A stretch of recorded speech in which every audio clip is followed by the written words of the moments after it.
there is something deeply wrong with the eggs in your fridge. For thousands of years, eggs were considered a complete food, dense nutrition in a perfect package. They sustained farmers through brutal workdays, fed families through long winters, and were prized as a symbol of health and vitality. But today, that same word, eggs, describes something that comes with warnings about cholesterol, concerns about inflammation, and a pale, watery yolk that looks nothing like what your great-grandmother cracked into her pan. In medieval Europe, a working peasant ate eggs regularly, often daily when hens were laying. These weren't just calories, they were nutrient-dense fuel, deep orange yolks, rich flavour, thick whites that held their shape in the pan. The people who ate them worked from sunrise to sunset.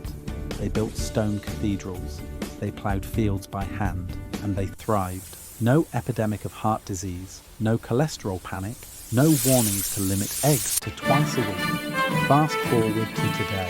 Heart disease is the leading cause of death. Doctors tell you to watch your cholesterol. Nutrition guidelines warn against eating too many eggs. Meanwhile, the eggs in your carton have pale yellow yolks, thin watery whites, and almost no flavour. Your grandparents ate eggs every morning without worry. So what the hell changed? The answer isn't that eggs became dangerous. The answer is that modern eggs are not the same food. They're an industrialised product, created in conditions that strip away nutrition and introduce contamination. And the medieval farmer who gathered eggs from his backyard hens knew something about nutrition that the egg industry desperately wants you to forget. Before we go deeper, drop a comment and tell us, do you eat eggs regularly? Have you noticed differences between store eggs and farm eggs? Let us know below, because what you're about to discover will change how you see every carton on the shelf.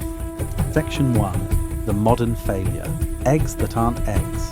Pick up a carton of eggs at the supermarket. The label says grade A large, maybe vegetarian fed, maybe even cage-free.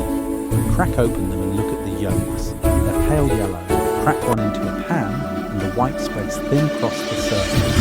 Water is liquid. The yolk breaks easily. And the taste? Barely anything. This is what we've been conditioned to accept as normal. But it's not normal. It's the result of an industrial system that prioritizes production volume over nutritional quality. Modern eggs come from hens packed into massive operations. Hens of thousands of birds in a single facility. These hens live their entire lives indoors under artificial light. They never see the sun, they never touch grass, they never scratch in dirt looking for bugs. They're fed a standardized ration of corn and soy, engineered for rapid growth and maximum egg production. The goal is simple: produce the most eggs in the shortest time at the lowest cost. Nutrition isn't part of the equation. Medieval eggs came from hens that lived outside.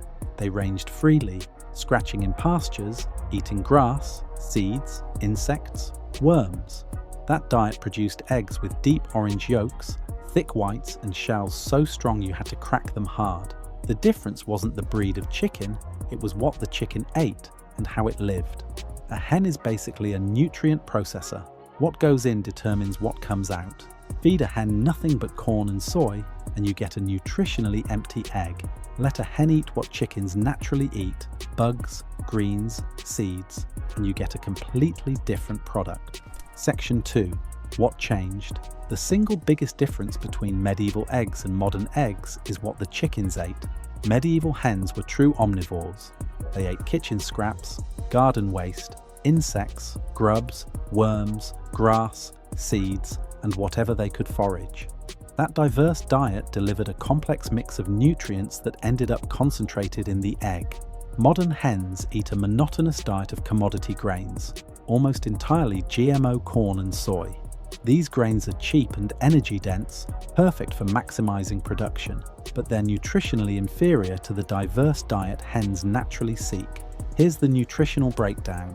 A 2007 study published in the journal Renewable Agriculture and Food Systems compared eggs from hens raised on pasture to standard supermarket eggs. The pastured eggs had 1/3 less cholesterol, 1/4 less saturated fat, 2/3 more vitamin A, 2 times more omega-3 fatty acids, 3 times more vitamin E, and 7 times more beta-carotene. That beta-carotene is what gives the yolk its deep orange color. It's a powerful antioxidant that protects your cells and supports immune function. Pale yellow yolks have almost none.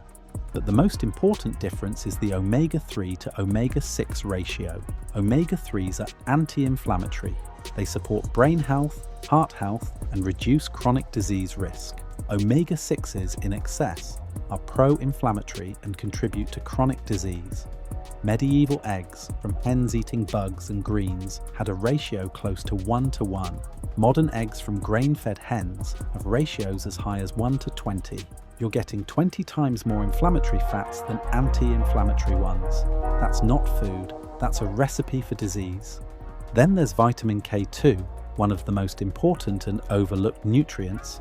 K2 directs calcium into your bones and teeth and keeps it out of your arteries. It's found in animal foods, especially from animals eating green plants. Pastured hens eating grass produce eggs rich in K2. Grain-fed hens produce almost none.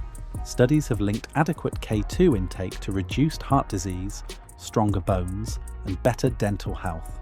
Medieval people eating eggs from foraging hens got plenty. You're getting almost nothing from supermarket eggs. Section 3. What changed? The living conditions. Medieval hens lived outside. They scratched in the dirt, they dust-bathed in the sun, they roosted in trees or simple shelters at night. They had space to move, social structures, and natural behaviors. This wasn't sentimentality, it was practical. Healthy chickens produced better eggs and stayed productive longer. Stress kills egg production. A hen that's sick, crowded, or miserable lays fewer eggs or stops entirely. Modern egg production operates on a different logic. Hens are kept in controlled environment buildings with artificial lighting timed to manipulate laying cycles. In conventional operations, hens are in battery cages so small they can't spread their wings. Even cage-free operations often pack thousands of birds into giant barns with barely more space per bird. The air is thick with ammonia from waste. Disease spreads rapidly, so hens are given antibiotics. The stress is constant. These hens are biological machines, pushed to their limits and discarded after 1 or 2 laying cycles when production drops. That stress affects the eggs. Research from the University of Reading in the UK found that hens under chronic stress produce eggs with elevated levels of corticosterone, a stress hormone. When you eat those eggs, you're consuming that hormone. Stress also depletes nutrients. A stressed hen pulls from her own body reserves to keep producing eggs, resulting in eggs with lower nutrient density. Medieval hens lived low-stress lives. They laid seasonally, taking natural breaks. The eggs they produced came from hens in good health, and that health was transferred to the egg. Section 4. What changed? The breed. Medieval chickens were hardy, dual-purpose breeds, good for eggs and good for meat. Breeds like the Dorking, the Houdan, the old-style Sussex. These birds matured slowly, lived long, and laid moderate amounts of eggs with rich yolks and strong shells. They were adapted to forage, survive weather, and resist disease. Modern egg production uses hybrid breeds engineered for one purpose: maximum egg output.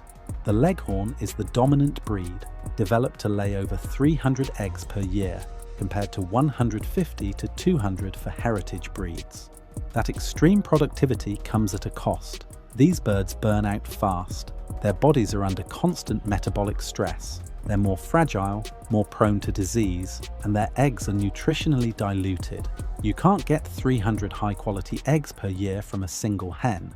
The body can't source that many nutrients from a grain-only diet, so the eggs are quantity over quality. Thin shells, pale yolks, weak whites. Medieval hens laid fewer eggs, but each one was packed with nutrition because the hen had time to recover and replenish between cycles. Section 5. What changed? The chemical contamination. Modern hens are fed not just corn and soy, but feed laced with additives. Synthetic vitamins to make up for nutritional gaps.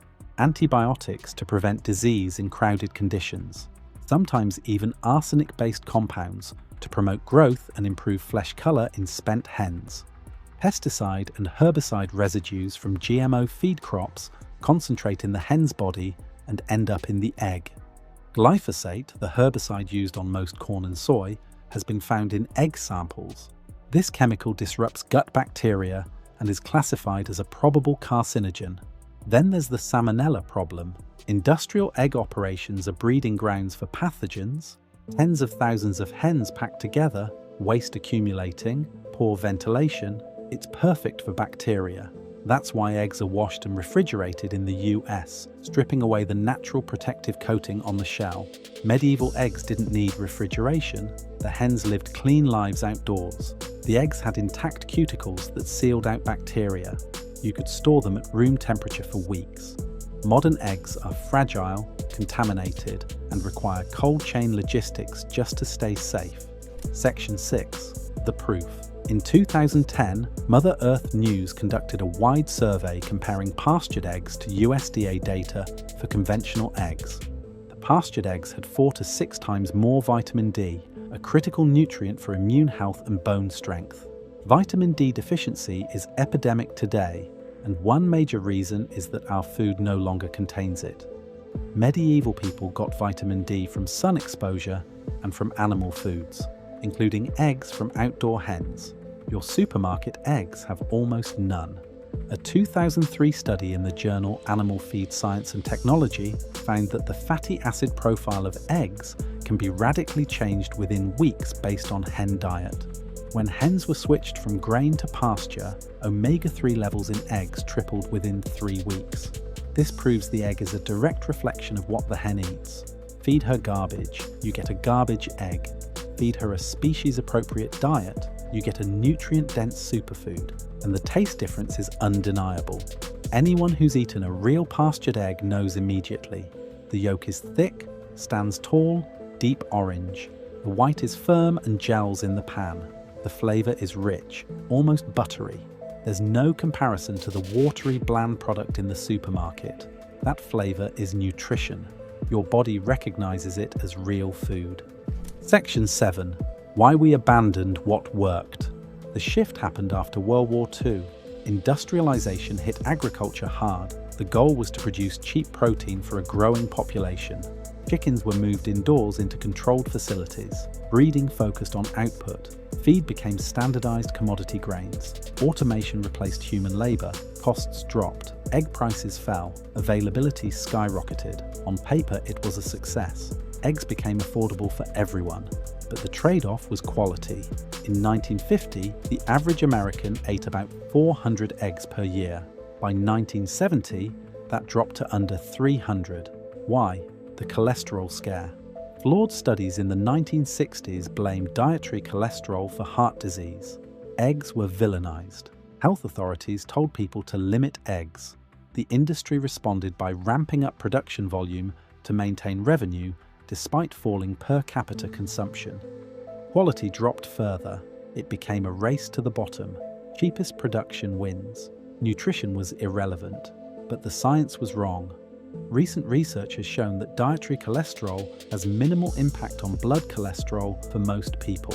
The real culprits are sugar, refined carbs, and industrial seed oils, the exact things that replaced eggs in the Western diet. Meanwhile, eggs from pastured hens contain nutrients that actively protect against heart disease, omega-3s, K2, choline, and antioxidants. Medieval people ate eggs without guilt or fear, and they didn't have epidemics of heart disease. That came later when we abandoned real food for industrial products. Section 8. How to eat real eggs again. If you want eggs that nourish instead of harm, you have to be selective. First, find a local source. Farmers markets, small farms, neighbours with backyard hens. Ask how the hens live. Do they go outside? Do they eat bugs and grass? What do they get fed? A real pastured egg will have a deep orange yolk. If it's pale yellow, the hen didn't eat greens or bugs. Walk away. Second, if local isn't available, look for labels that mean something. Pasture-raised is better than free-range, which often just means access to a small dirt lot.